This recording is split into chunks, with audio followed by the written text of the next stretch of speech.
प्यारे दोस्तों, आज की वीडियो में हम आपको हजरत शाह सुलेमान तौसवी रहमतुल्लाह अलैह अल मरूफ पीर पठान की जिंदगी और उनकी करामात के बारे में बताएंगे। तो चलिए वीडियो का आगाज करते हैं। दोस्तों, आपके जदे अमजद का नाम जाफर खान था, जिनका कबीला को सुलेमान की दो बुलंद चोटियों तख्ते सुलेमान और फोर्ट मनरो के दरमियान एक इलाके गड़गोजी में था। आप रहमतुल्लाह अलैह तकरीबन 1184 में गड़गोजी के मुकाम पर ही पैदा हुए। दोस्तों, गड़गोजी आजकल जिला लोरालाई की तहसील है और ये मकाम तोंसा शरीफ और डेरा गाजी खान से शिमाल मगरब की जानब 50 मील के फासले पर वाक़या है। दोस्तों, आपके वालिद गिरामी का नाम जिक्रिया बिन अब्दुल वहाब और वालदा का नाम जुलेखा था। आपके वालिदैन बड़े मुत्तकी और परहेजगार लोग थे। दोस्तों, आप रहमतुल्लाह अलैह के एक ही बड़े भाई थे जिनका नाम यूसुफ खान था। वो जवानी में ही इंतकाल कर गए थे, लेकिन आपकी 4 बहनें और भी थीं जिनके नाम कुछ यूँ बताए जाते हैं: बीबी हलीमा, बीबी हवा, बीबी फातिमा और बीबी बाई। दोस्तों, ख्वाजा सुलेमान के वालिद का इंतकाल आपके जमाना शीर ख्वारगी में ही हो गया था। आप उस वक्त छोटे बच्चे थे और तलीम तरबियत का इंतजाम आपकी वालदा ने संभाल रखा था।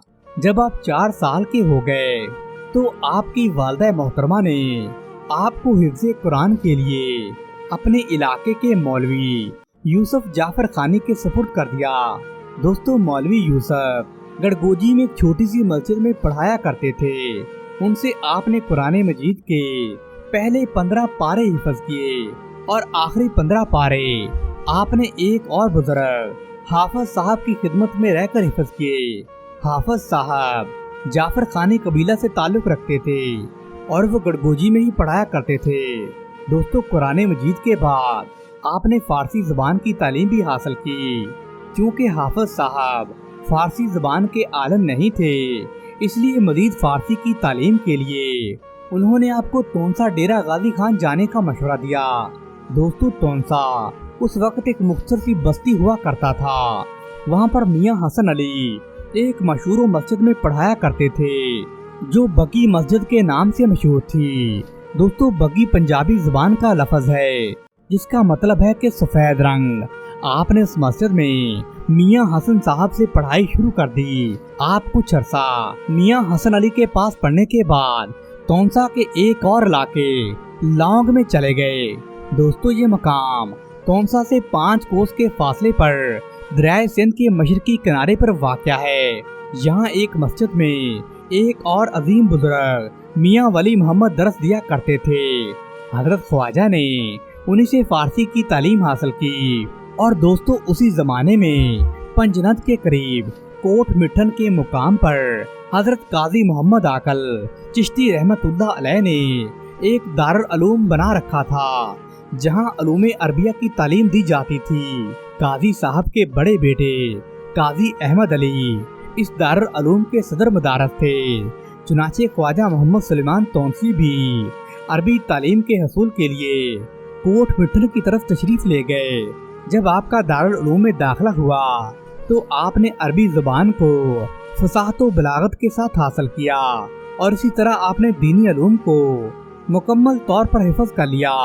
ये भी कहा जाता है कि ख्वाजा फखरुद्दीन देहलवी रहमतुल्लाह अलैह, जो कि ख्वाजा नूर मोहम्मद महावरी रहमतुल्लाह अलैह के पीरो मुर्शिद थे, उन्होंने ख्वाजा नूर मोहम्मद महावरी को एक शहबाज के मुकीद करने की बिशारत दी और ये फरमाया था कि इससे सिलसिला चिश्तिया निजामिया की तबलीग व इशाअत में 4 चांद लग जाएंगे। चुनाचे ख्वाजा नूर मोहम्मद महावरी हर साल उच्च शरीफ और कोट मिठन इस बाज की तलाश में आते थे। आखिरी बार जब आप उच्च शरीफ तशरीफ लाए तो अपने एक रिश्तेदार मोहम्मद हुसैन से फरमाने लगे कि ए मोहम्मद हुसैन, तुम्हें मालूम है मैं यहाँ हर साल क्यों आता हूँ? तो मोहम्मद हुसैन बेचारा कहने लगा, आप खुद इरशाद फरमाएं, हजरत आप बेहतर जानते हैं। दोस्तों, इस पर ख्वाजा नूर मोहम्मद महावरी कहने लगे, मैं एक शहबाज के शिकार के लिए आता हूँ, ये शाह फखर साहब का हुक्म है। इधर ख्वाजा शाह सुलेमान तोसवी रहमतुल्लाह अलैह को कोट मिठन में क़याम के दौरान ख्वाजा नूर मोहम्मद महावरी के उच्च शरीफ में तशरीफ लाने की खबर मिली। चुनाचे आप उच्च तशरीफ ले आए। शाह सुलेमान तोसवी रहमतुल्लाह अलैह जब ख्वाजा नूर मोहम्मद की खिदमत में पहुँचे तो उनका तो आलम ही बदल गया। फौरन मुरीद होने की दरख्वास्त करने लगे। दोस्तों, ख्वाजा नूर मोहम्मद ने आपको सैयद जलाल के मज़ार पर मुरीद किया। ये शाह सुलेमान की 9 उम्री का जमाना था, लेकिन वो अपने पीर से बेहद अकीदत और एहतराम रखते थे। इसी एहतराम की वजह से वो कई जय्यद और बूढ़े पुराने मरीदों पर से बाजी ले गए थे। दोस्तों, किबला आलम नूर मोहम्मद महावरी रहमतुल्लाह अलैह के दस्ते मुबारक पर बैत करने के चंद माह के बाद ही ख्वाजा सुलेमान रहमतुल्लाह अलैह को ख्वाजा नूर मोहम्मद के पीरो मुर्शद हजरत ख्वाजा फखरुद्दीन दहलवी की ज़ियारत का शौक पैदा हुआ। चुनाचे आप 1199 हिजरी में मुहार तशरीफ ले आए। दोस्तों, ये दिल्ली का इलाका था। ये सफर आपने तनहातन पैदल तय किया।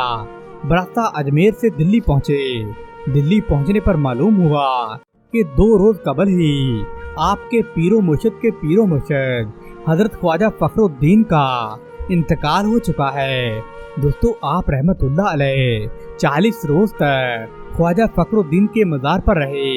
उसके बाद आप रहमतुल्लाह अलैह ने चंद रोज तक ख्वाजा निजामुद्दीन औलिया रहमतुल्लाह अलैह और ख्वाजा कुतुबुद्दीन बख्तियार काकी और ख्वाजा नसीरुद्दीन महमूद चिराग दहलवी और शेख कमालुद्दीन के मज़ारात पर बैठकर फयूज़ो बरकत हासिल किए। दोस्तों, इसी तरह आपने दिल्ली में अमीर खुसरो और शाह कलीमुल्लाह दहलवी के मज़ारात पर बड़े जोशो खरोश से हाजिरी दी। उसके बाद आपने वापसी का सफर इख्तियार किया। दिल्ली से रवाना होकर आप सीधे अजमेर शरीफ पहुँचे। अजमेर पहुंचकर आपने कुछ रोज तक ख्वाजा महमूदुद्दीन चिश्ती अजमेरी रहमतुल्लाह अलैह के मज़ार मुबारक पर चंद दिन क़याम किया और रूहानी फयूज़ो बरकत हासिल की। दोस्तों, अजमेर शरीफ से आप फकर नगर पहुँचे।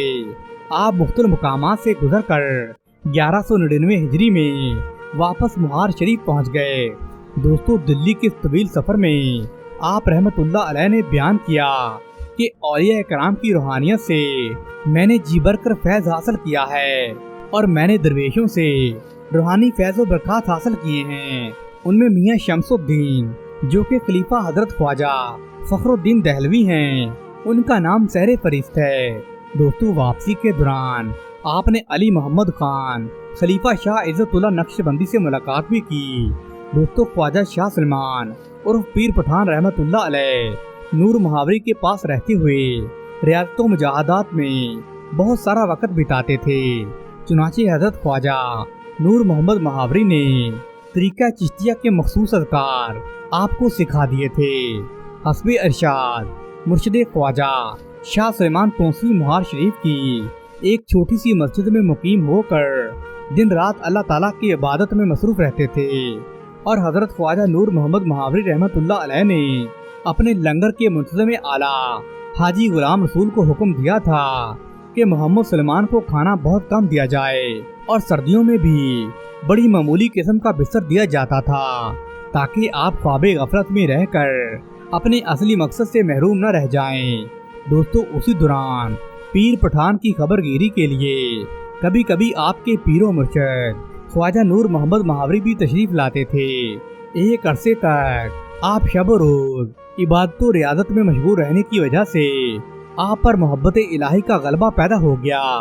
उस दौरान कई दफा समाकी मजलिस में आपने शिरकत भी की। दोस्तों, समाकी मजालस में शिरकत के दौरान आप पर वजह तारी हो जाता था।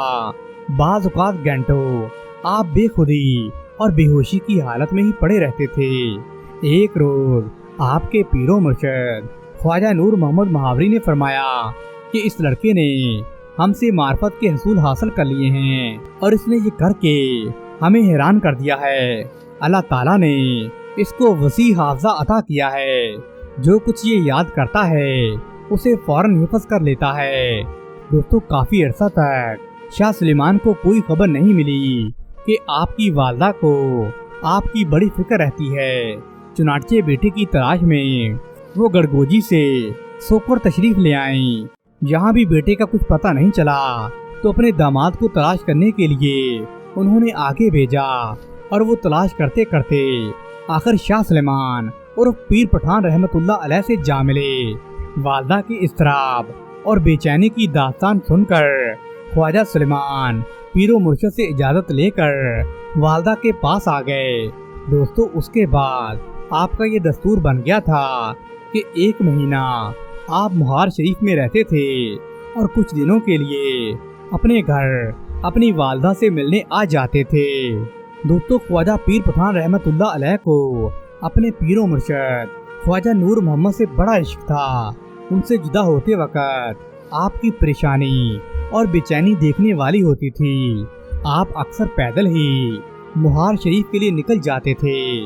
आप रहमतुल्लाह अलैह ने हजरत ख्वाजा नूर मोहम्मद महावरी रहमतुल्लाह अलैह के दस्ते मुबारक पर बैत की थी। उस वक्त आपकी उम्र मुबारक तकरीबन 15 साल बताई जाती है। दोस्तों, 1205 हिजरी में हजरत ख्वाजा नूर मोहम्मद महावरी इस जहाने फानी से कूच फरमा गए। उस हिसाब से ख्वाजा सुलेमान ने अपने पीरो मुर्शिद की सोबत का पूरे 6 साल तक फैज हासिल किया। उस अरसे में आपने मार्फत की मनाजिलें तय की। ख्वाजा नूर मोहम्मद महावरी की तवज्जो और शफकत भी आपके शामिल हाल थी। दोस्तों, एक दफा का वाक़या है कि ख्वाजा पीर पठान रहमतुल्लाह अलैह अपनी वालदा के पास पहुँचे और उधर हजरत ख्वाजा नूर मोहम्मद महावरी मर्जुल मौत में मुब्तला थे। जब इलाज मुआलजे से मायूसी हुई तो मरी बजलस में अपने मुरीद ख्वाजा सुलेमान को नाम से पुकारा। आपके दूसरे मुरीद कहने लगे, वो तो अपनी वालदा से मिलने के लिए गए हुए हैं, अगर आप अच्छा समझें तो हम उनको खुद जाकर ले आते हैं। दोस्तों, आखिर ख्वाजा सुलेमान वापस आ गए। फिर आपके मुर्शिद ने आपको खलमत में अपने पास बिठाया और खुरका खिलाफत अता फरमाई और ताकीद की, हमारे बाद अल्लाह के दीन की खिदमत करना। 1205 में आपके मुर्शिद हकीकी अल्लाह ताला से जा मिले। दोस्तों, उनके विसाल के तकरीबन 10 माह के बाद मुसारे अक़दस पर आप वहीं मौजूद रहे। उन दिनों तोंसा शरीफ यानी डेरा गाजी खान से 30 कोस के फासले पर एक मारूफ गांव मौजूद था। पीरो मुर्शिद ने हुक्म दिया था कि अपना इलाका छोड़कर वहां आबाद हो जाओ। चुनाचे ख्वाजा शाह सुलेमान और पीर पठान रहमतुल्लाह अलैह फौरन गड़गोजी को अलविदा कहकर तोनस शरीफ में आकर बस गए। वहां बकौले पीर हैदर अली शाह जलालपुरी आप सरकंदों की एक छोटी सी झोंपड़ी बनाकर उसमें रहने लगे थे और आप हर वक्त इबादत इलाही में मशगूल रहते थे। दोस्तों, जब उस इलाके का हाकम अलीफ खान हल्का मुरीदीन में शामिल हुआ, उसने शाह साहब की इजाज़त से आपके लिए एक बड़ा मकान बनवा दिया और आपकी शोहरत बढ़ गई। लोग दूर दूर से शरफ़े बैत और फैज़ हासिल करने के लिए आने लगे। अब तो बहावल खान और बहावलपुर के रईस भी आपके खुदामों और मुरीदों में शामिल हो गए थे। दोस्तों, तामीर मस्जिद के लिए चंद हजार रुपए दरकार थे, तो बहावलपुर के रईस ने आपकी खिदमत में बेशबहा पैसे पेश कर दिए। आपने वो तमाम पैसे लंगर में दे दिए और जो बाकी बचे उसे मस्कीनों और दरवेशों में बांट दिया। दोस्तों, नवाब बहावलपुर ने बहुत सारे रुपए भेजे थे, आपने वो भी जरूरतमंदों में तकसीम कर दिए। आखिर नवाब साहब ने हजरत ख्वाजा को और पैसे भेजे। उनसे दरखास्त की, हजरत ये पैसे हमने आपको मस्जिद की तामीर के लिए भेजे हैं। दोस्तों, इस तरह रफ्ता रफ्ता तोंसा बारौनक और मशहूर होता गया और दूर दराज के इलाकों से वहाँ लोग आकर रहने लगे। उसी अरसे में आपने अपनी वालदा मायदा के सरार से अपने ही कौम के एक फर्द उमर खान जाफर खाने की साहबजादी से शादी कर ली। दोस्तों, तोंसा में क़याम के दौरान ख्वाजा पीर पठान को तोंसा दारुल उलूम बनाना था। दोस्तों, नवाबों के पास उस वक्त बहुत पैसा था। उन्होंने वहाँ मतअद्दद मदरसे बना दिए थे। आपको वहाँ पर 50 उस्ताद रखने थे। तालीम और तरबियत का काम नहायत वसी पैमाने पर जारी था। उलूम दुनिया की तरवीज और तरक्की के लिए आप हमेशा अपनी कोशिशें जारी रखते थे। दोस्तों, मदरसों का अजरा شاہ صاحب کے ہاتھ سے ہی ہوتا تھا۔ صرف اسی طرح سے اسلامی شاعر کی ترویج ممکن تھی۔ تونسا جیسی بستی میں 50 مدرسوں کی موجودگی یہ بتاتی ہے کہ تونسا اس علاقے میں تعلیمی مرکز کا گڑھ بن چکا تھا اور دور دور سے طالبین علم اور شائقین علم وہاں پر جمع ہونے لگے تھے، اور حضرت خواجہ شاہ سلیمان تونسوی رحمت اللہ علیہ کو خود درس دینے کا بڑا شوق تھا۔ وہ اپنے خاص مریدوں کو سلوک و احسان کی کتابوں کا درس دیتے تھے۔ دوستو، پیر پٹھان رحمت اللہ علیہ نے اپنے ابتدائی زمانہ میں بڑی تنگی اور غربت کی زندگی گزاری تھی۔ جب تونسا میں آپ ایک طالب علم کی حیثیت سے آئے تھے تو ان کے کھانے پینے کا کوئی انتظام نہیں تھا۔ ایک آدمی نے رحم کھا کر آپ کو کھانا دیتا تھا، مگر اس میں مصیبت یہ تھی کہ اس کے دروازے پر کتا بیٹھا رہتا تھا۔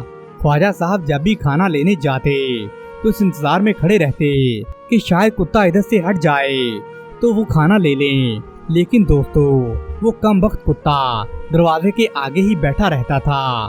نہ تو وہ گردن ہلاتا اور نہ ہی آگے جاتا تھا، وہ اکثر بھونکنے بھی لگتا تھا۔ خواجہ صاحب اسی اثناء میں دروازے کے پاس ہی کھڑے رہتے تھے۔ آپ کی غربت کا یہ عالم تھا کہ آپ کسی سے بھیک بھی نہیں مانگ سکتے تھے۔ دوستو، جب مالک کافی دیر کے بعد کتے کو بھونکتا دیکھ کر باہر آتا تھا تب وہ آپ کے لیے روٹیاں اور سالن لے کر آتا تھا۔ آپ وہ کھا کر اللہ تعالیٰ کا شکریہ ادا کرتے تھے۔ دوستو، غربت تو اس قدر بڑھ گئی تھی کہ آپ گھاس پھوس کی چھوٹی سی جھونپڑی میں سر چھپا کر رہتے تھے، فقر و فاقہ میں زندگی بسر کرتے تھے۔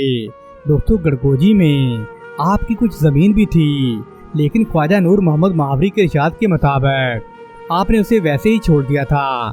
کچھ عرصے کے بعد جب آپ کے حالات بہتر ہونے لگے اور دنیا کی ہر نعمت آپ کے قدموں میں آ گری، لیکن پھر بھی آپ اسی طرح غریبی کی حالت میں رہتے رہے۔ آپ نے کبھی شاہانہ زندگی نہیں گزاری۔ جو کچھ بھی آپ کی خانقاہ میں آتا تھا آپ اسے غریبوں اور مسکینوں میں تقسیم کر دیتے تھے۔ دوستو، خواجہ صاحب کی خانقاہ میں جگہ جگہ سے بہت دور دور سے لوگ آتے تھے۔ قریبی ریاستوں کے نواب اور جاگیردار تو آپ کے آستانے پر آ کر بیٹھے رہتے تھے، اور دوستو یہاں تک کہ افغانستان کے بادشاہ شجاع الدین آپ کی خانقاہ میں عقیدت و ارادت کے ساتھ حاضر ہوتے تھے۔ جاگیردان ریاست کا تو یہ معمول تھا کہ گدی پر بیٹھتے وقت آپ کے دستے مبارک سے پگڑی بھی بندھواتے تھے اور آپ کے دستے مبارک کو چومتے بھی تھے۔ دوستو، پیر پٹھان رحمت اللہ علیہ نے جس وقت ارشاد و تلقین کا درس شروع کیا تھا اس وقت مسلمانوں پر سیاسی اعتبار سے کالی گٹائیں چھائی ہوئی تھیں۔ اس وقت سارا صوبہ سکھوں کے تسلط پر تھا۔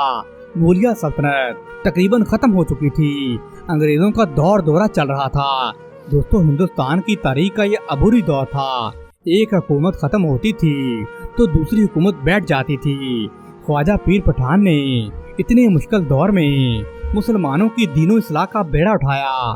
آپ نے عملی جہاد میں مکمل طور پر حصہ لیا، شریعت و سنت کی تلقین فرمائی۔ دوستو، آپ سلطنت کو واپس لینے کے لیے زیادہ اہمیت نہیں دیتے تھے۔ آپ کی زیادہ تر کوشش تو اسلام کی ترقی ترویج پر ہوتی تھی۔ آپ اپنی زندگی قرآن و سنت کے مطابق گزارا کرتے تھے۔ آپ نے اپنی زندگی کا بیشتر حصہ درس و تدریس اور اسلام کی ترویج میں گزار دیا۔ دوستو، آیات قرآنی، احادیث، اشعار وغیرہ آپ کی محفلوں میں اکثر پڑھے جاتے تھے۔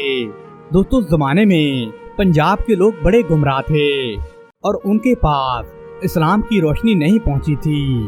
دوستو، ایک مرتبہ کا واقعہ ہے، ایک آدمی اپنی بیوی کو خواجہ صاحب کی خدمت میں لے کر آیا اور عرض کرنے لگا، خواجہ صاحب، اس پر جن چڑیلوں کا سایہ ہے۔ آپ نے جن کو حکم دیا کہ اے بدبخت جن، اس عورت کو چھوڑ دو، تو جن کہنے لگا کہ ہمارا بیٹا بیمار ہے، اس کے لیے تعویذ عنایت فرما دیں۔ آپ رحمت اللہ علیہ نے فرمایا، اگر تمہارا بیٹا بیمار ہے تو اس بیچاری عورت کا کیا قصور ہے؟ تم اسے کیوں تنگ کر رہے ہو؟ تم اس کے اوپر کیوں چڑھ گئے ہو؟ تو جن کہنے لگا، لوگ مجھے آپ کی خدمت میں حاضر نہیں ہونے دیتے، اس لیے میں اس عورت کے اندر شامل ہو گیا تاکہ جب یہ لوگ اس عورت کو لے کر آپ کی خدمت میں حاضر ہوں تو میں آپ سے بات کر سکوں۔ دوستو، جن نے اسی وقت اس عورت کو چھوڑ دیا اور وہ چنگی بلی ہو گئی۔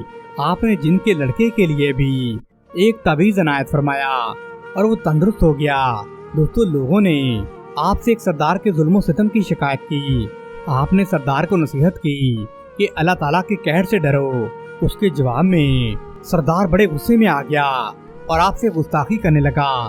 دوستو، دوسرے روز ہی سردار کے پیٹ میں اتنا شدید درد اٹھا، اس کی یہ حالت ہو گئی کہ وہ کتوں کی طرح بھونکنے لگا۔ اس کے دوست اس کو لے کر آپ کے درگاہ پر آئے۔ آپ نے کوئی توجہ نہیں دی۔ آخر یہ گستاخ گستاخی سے پیش آیا تھا، اس کے ساتھ ایسا ہی ہونا تھا۔ دوستو، کچھ عرصے کے بعد وہ اسی حالت میں مر گیا۔ دوستو، یہ ہوتا ہے اللہ والوں کے ساتھ بد اخلاقی اور گستاخی سے پیش آنے کا نتیجہ۔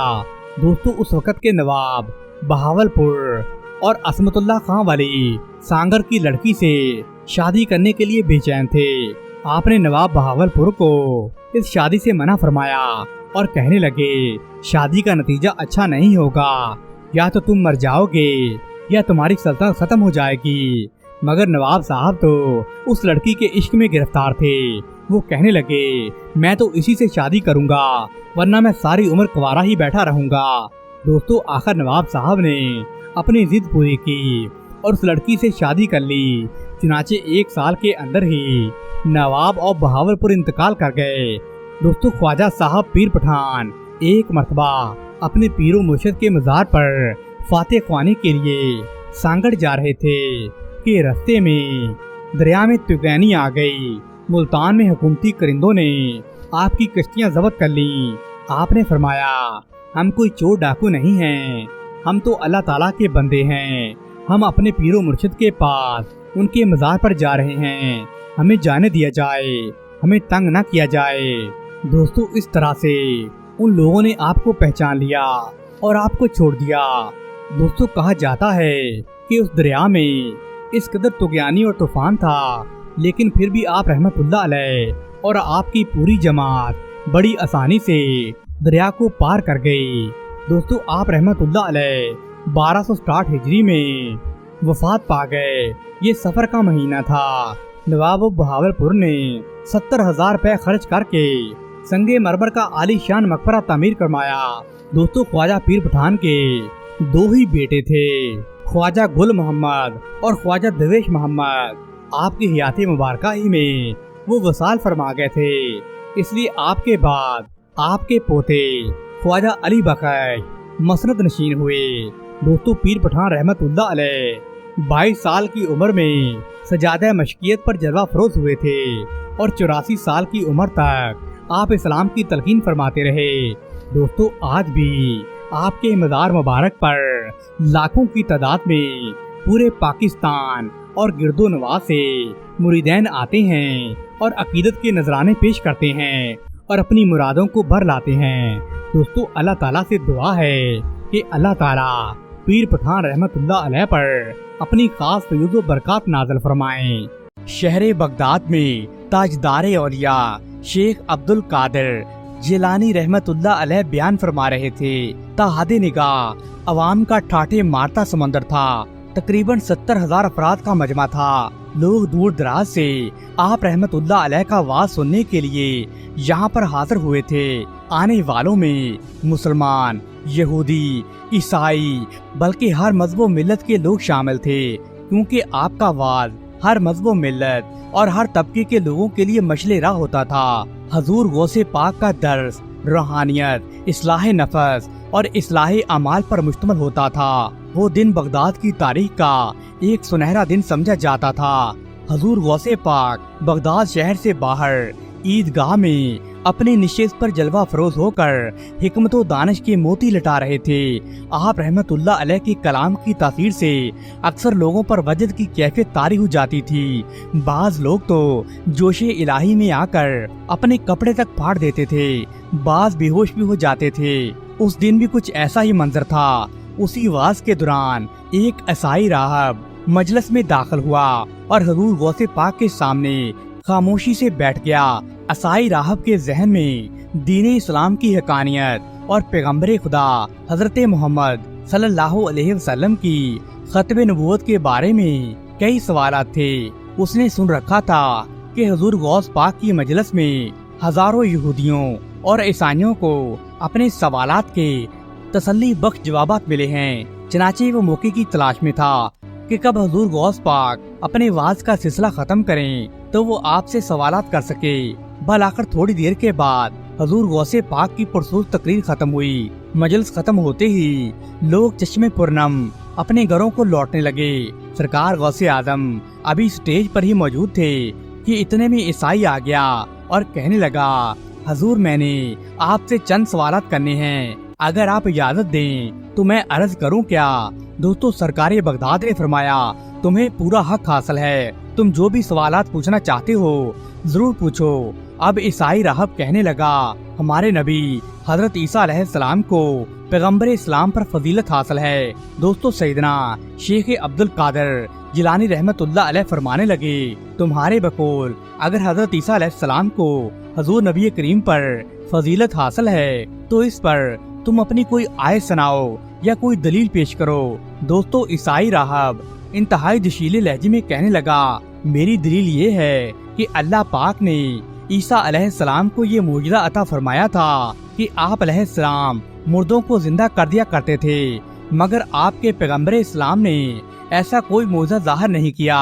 तो हुजूर गौसे पाक रहमतुल्लाह अलैह ने ईसाई राहब की तरफ देखा और समझाने वाले अंदाज में आपने फरमाया, अल्लाह पाक ने तमाम पैगम्बरों को मौजज़ात अता फरमाए हैं, मगर मौजज़ात फजीलत की बुनियाद नहीं है। यानी अगर हजरत ईसा अलैहिस्सलाम को अल्लाह ताला ने मुर्दा जिंदा करने का मौजज़ा अता फरमाया है तो इसका हरगिज़ ये मतलब नहीं है कि वो किसी से अफजल हैं या वो किसी से पीछे हैं, बल्कि अल्लाह ताला ने अपने हर नबी को कोई न कोई मौजज़ा जरूर अता फरमाया है। और हमारे प्यारे नबी मोहम्मद सल्लल्लाहु अलैहि वसल्लम अल्लाह के आखिरी नबी हैं, आप खातमुल अनबिया हैं। अल्लाह ताला ने अपने दीन को रसालत माब सल्लल्लाहु अलैहि वसल्लम के जरिए ही मुकम्मल फरमा दिया है। अब दुनिया में वही अहले ईमान हैं जो पैगम्बर इस्लाम सल्लल्लाहु अलैहि वसल्लम की रसालत पर गवाही देते हैं, और कलमा शहादत में हम इसी बात की गवाही तो देते हैं कि हम अल्लाह और उसके रसूल पर ईमान लाए हैं। अगर कलमा नहीं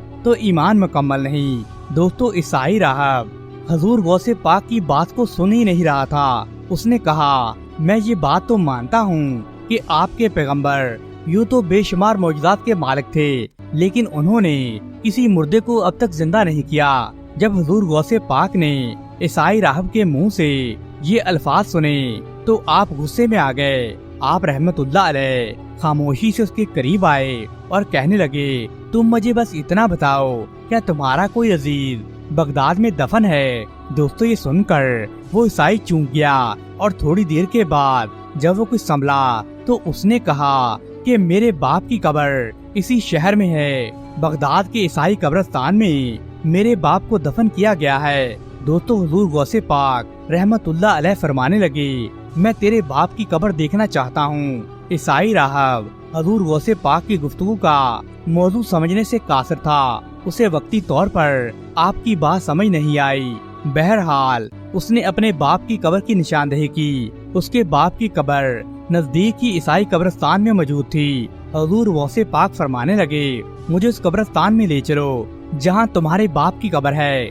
दोस्तों, ईसाई राहब बड़ी हैरत से शेख जिलानी हुजूर गौसे आजम रहमतुल्लाह अलैह को देखने लगा, लेकिन अब उसमें सवाल करने की हिम्मत नहीं थी।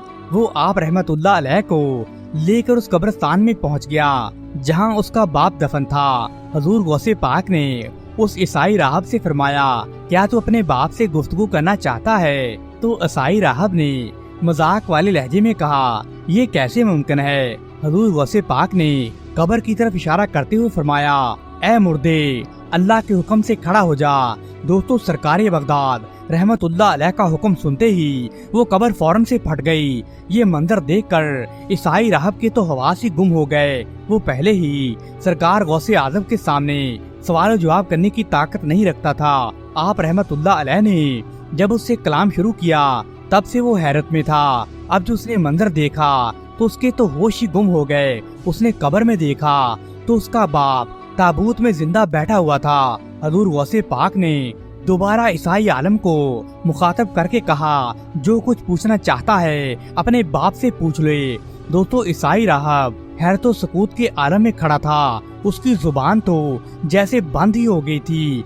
अब वो क्या कहता, क्योंकि वो तो बड़े गुरूर और तकब्बर के साथ बारगाहे गौसिया में हाजिर हुआ था और वो अपने सामने कुदरत का करिश्मा देखकर सकते के आलम में आ गया था। उसे ऐसे लग रहा था जैसे उसके जिस्म से जान ही निकल गई है। वो क्या सवाल करता और अपने बाप से क्या पूछता, उसका तो जहन काम ही नहीं कर रहा था। वो अपने जहन में ये सवालात लेकर आया था कि इस मुसलमान हस्ती को नीचा दिखाऊंगा, ये जिस पैगंबर को मानते हैं उनकी शान में गुस्ताखी करूंगा। लेकिन यहाँ पहुंचकर वो लाजवाब हो गया। हजूर गौसे पाक शेख अब्दुल कादिर जिलानी रहमतुल्लाह अलैह ने जब उस ईसाई राहब की ये हालत देखी कि उसमें सवाल करने की भी ताकत नहीं है और वो एक बेजान बुत की तरह खड़ा है, तो आपने उसे दोबारा इशारा किया और सरकार गौसे आजम का इशारा करना था कि वो ताबूत बंद हो गया और उसके अंदर ईसाई राहब का जो बाप बैठा था वो दोबारा से मर गया और फिर कब्र ऊपर से बिल्कुल ऐसे ही हो गई जैसे कभी फटी ही नहीं थी। थोड़ी देर के बाद ईसाई राहब की होशो हवास बहाल हुए। अब हजूर गौसे पाक फरमाने लगे कि हजरत ईसा अलैहिस्सलाम को अल्लाह पाक ने ये मौजज़ा अता किया था कि वो मुर्दों को जिंदा किया करते थे। बेशक वो रसूल बरहक थे और वो तमाम तोहमतों से पाक थे जिन्हें तुम अपने अकायद का लाजमी हिस्सा समझते हो। यानी हजरत ईसा अलैहिस्सलाम अल्लाह ताला की रोशन दलील थे।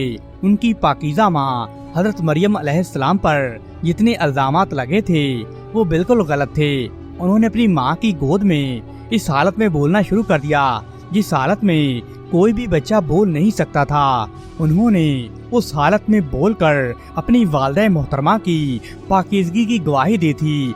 लेकिन तुम ईसाइयों ने अपने साथ ये जुल्म किया है कि उन्हें माज़ अल्लाह का बेटा ही बना दिया है, हालांकि वो तो अल्लाह के पैगंबर थे। जिस तरह हमारे प्यारे नबी हजरत मोहम्मद सल्लल्लाहु अलैहि वसल्लम अल्लाह के आखिरी नबी हैं।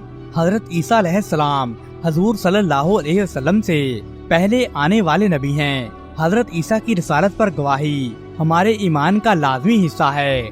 यानी जिस तरह हम नबी आखिरुज़्ज़मा हजूर सल्लल्लाहु अलैहि वसल्लम को मानते हैं, उसी तरह हम ये भी मानते हैं कि क़यामत के बाद कोई और नबी नहीं आएगा। उसके साथ हमारा इस बात पर भी यकीन है कि हजरत ईसा अलैहिस्सलाम इनसे पहले आए थे और जितने पैगंबर हजरत आदम अलैहिस्सलाम से लेकर अब तक आ चुके हैं हम उन सब पर ईमान रखते हैं। लेकिन हम उन तमाम पैगंबरों में से किसी का भी किसी के साथ मुकाबला नहीं करते।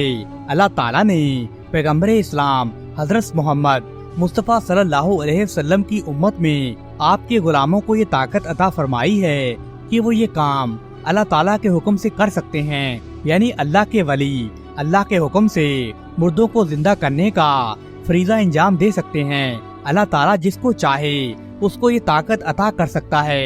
बेशक गैब का इल्म अल्लाह ताला ही बेहतर जानते हैं और वो जिसे चाहे जो चाहे अता भी कर सकते हैं। अल्लाह ताला के ताबे है। अगर वो अपने बंदों को ये खसूसियत अता कर दे कि वो मुर्दों को जिंदा कर सकें तो उनको अता भी कर सकता है। हमारे नबी हजरत मोहम्मद सल्लल्लाहु अलैहि वसल्लम अनबिया के सरदार हैं। इस बात को सारे जहान ने माना है। सारे नबियों और रसूलों ने इस बात की गवाही दी है। आप जितना सदका करेंगे उतनी ही बलाएं टलेंगी और अल्लाह ताला आपको गैज़ो गज़ब से भी बचाता है। दोस्तों, फिर उसकी मोहब्बत और अकीदत रंग ले आई, क्योंकि दुआ मांगने में आपको यकीन होना चाहिए। एक दिन जब वो सुबह उठी तो उसे कुछ महसूस हो रहा था। उसने अपने हकीम से सलाह ली तो हकीम ने बताया कि ए खातून, खुशखबरी हो, तुम तो उम्मीद से हो। वो खुशी के मारे सजदे में गिर गई और रो रो कर अल्लाह पाक का शुक्रिया अदा करने लगी। दोस्तों, उसको यकीन हो गया था कि ख्वाजा साहब की दुआओं ने उसकी तो किस्मत ही बदल डाली है।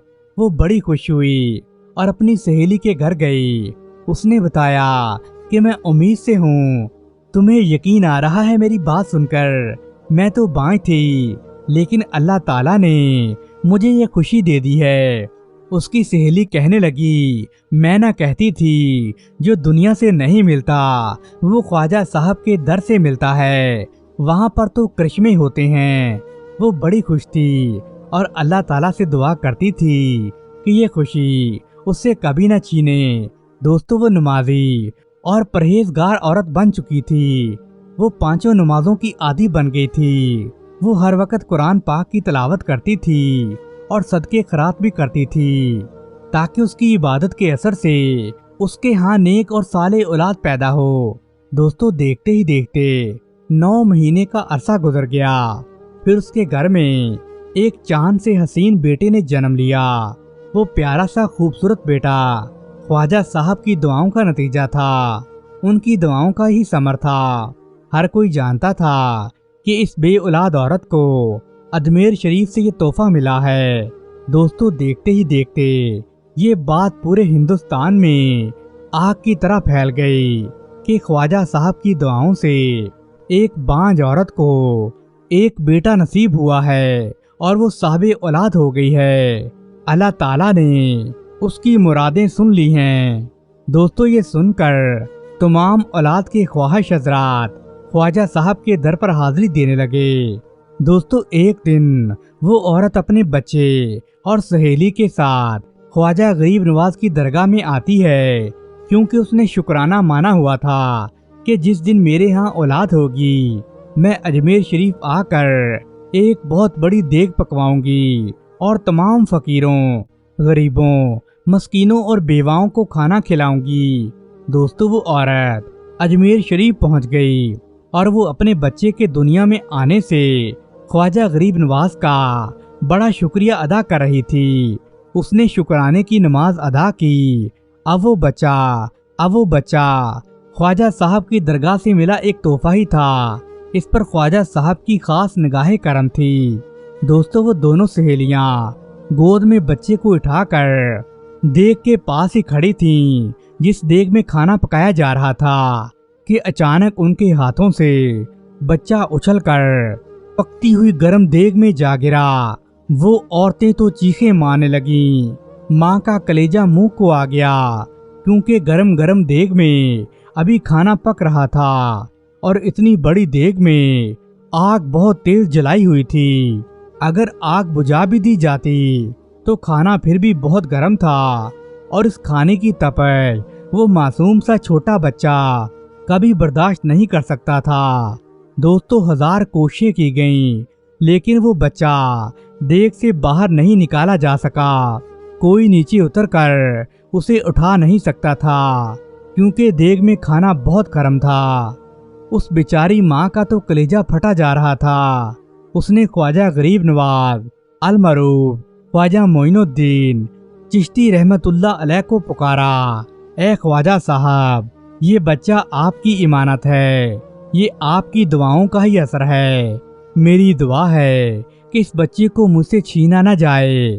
وہ دوڑتے ہوئے آپ کی چوکھٹ پر آئی، اس کی سہیلی بھی وہیں کھڑی تھی اور اس کی آنکھوں میں بھی آنسو جاری تھے، ماں تڑپ رہی تھی۔ دوستو ماں کا دل لرز رہا تھا کہ اس بیچاری بانجھ عورت کے اتنے سالوں کے بعد ایک معصوم سا بیٹا پیدا ہوا تھا اور وہ بھی گرم پکتی ہوئی دیگ میں گر گیا تھا۔ وہ بیچاری یہ سب کیسے برداشت کرتی؟ وہ تو خود بھی مر جاتی، اور یہاں پر وہ خواجہ صاحب سے دعائیں مانگ رہی تھی کہ یا خواجہ بس نظر کرم فرما دیجئے، خواجہ صاحب میرے بچے پر اپنا خاص کرم عطا فرما دیجئے۔ دوستو جس پر خواجہ صاحب نگاہ کرم کر دیں وہ آگ میں کیسے جل سکتا ہے؟ دیکھتے ہی دیکھتے اس بیچاری کی دعائیں قبول ہونا شروع ہو گئیں اور وہ بچہ اللہ تعالیٰ کی کرم نوازی سے دیکھیے کہ ہوا میں اڑتا ہوا اس گرم کھولتی ہوئی دیگ سے باہر آ گرا۔ دوستو اس بچے کے جسم پر ایک بھی جلنے کا نشان نہیں تھا۔ اتنی گرم کھولتی ہوئی دیگ میں کسی انسانی بچے کا ایسے زندہ باہر آ جانا کسی معجزے سے کم نہیں تھا۔ وہ بچہ بالکل صحیح سلامت تھا، اللہ پاک نے اسے نئی زندگی عطا کی تھی۔ دوستو آپ کی یہ کرامت بھی پورے اجمیر شریف میں پھیل گئی اور اس وقت کے ہندوؤں نے جب یہ کرامت سنی تو انہوں نے اسلام قبول کر لیا، اور خواجہ صاحب کی درگاہ پر ہندو مسلمانوں کی ایسی بھیڑ لگتی تھی کہ دیکھنے والی تھی۔ وہ ماں جو ابھی تڑپ تڑپ کر رو رہی تھی، جسے کوئی ہوش نہیں تھا کہ اس کا بچہ ہی اس کی ساری کائنات تھا، اس کی سہیلی دوڑتی ہوئی اس بچے کو اس کی ماں تک لائی اور کہنے لگی، دیکھو تمہارا بچہ زندہ صحیح سلامت ہے، دیکھو کرامت کا ظہور ہو گیا ہے۔ دوستو، اس بیچارے بچے کی ماں خوشی سے جھوم اٹھی۔ اس نے بچے کو دیکھ کر سینے سے لگایا اور خواجہ غریب نواز کے ہاں شکرانے کے 2 نفل ادا کیے۔ دوستو، خواجہ صاحب کے اس کرشمے سے نہ جانے ہی کتنے ہی غیر مسلموں نے اسلام قبول کیا۔